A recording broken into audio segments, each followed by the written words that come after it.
ng kondisyon nitong si BBM. Galing po ito sa St. Luke's Medical Center. Okay? Di ko lang babanggitin sa inyo saan ko nakuha ito ha, pero ito po ay pinicturan na ano tawag dito? Ito na yung findings ng kanyang CT scan. Whole abdomen CT scan po ito. Okay? So nakalagay po dito kung i-zoom natin ha para makita natin lahat. Okay? I-zoom natin lahat. Ayan. Patient's name, last, first, middle name. Ayan, Marcos Ferdinand. Ayan, Marcos Ferdinand Jr. Romualdez. Okay? Ayan, yung PIN number, nakita nyo, birth date, September 13, 1957. Ang age is 68.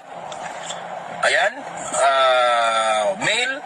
Ayan, ito po ay requesting physician, Gopez Cervantes Juliet LMD. Basta, yan na, pinakita ko na yan lahat. Impression, ito po yung impression. Severe sigmoid diverticulitis with perforation and extensive mesenteric phlegmon indicating clinical deterioration. Urgent, ito ha, ito yon, urgent surgical consultation recommended, meaning to say meron pong magaganap na surgery. Okay? Example, for possible Hartmann's procedure or percutaneous drainage. Mamaya, i-explain ko ito lahat ha. I-explain ko ito lahat. Dito pa, colonic obstruction or partial stricture from inflammation. Babasahin ko muna lahat ito ha para malalaman nyo na hindi po ito fake news. Talagang ito yung dokumento na yun galing from St. Luke's.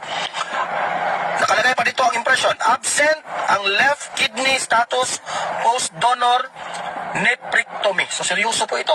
And unchanged small right renal cyst. So, merong cyst. Malalaman natin ito mamaya kasi chinat GPT ko ito kung ano ang interpretation nito lahat. Okay? Mild hepatomegaly without focal pathology. Ayan, no? Mild fatty involution of the pancreas. Ito na po yung mga mga resulta po ng kanyang CT scan. Okay?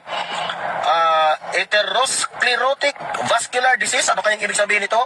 Mild abdominal aortic and branch vessel calcifications.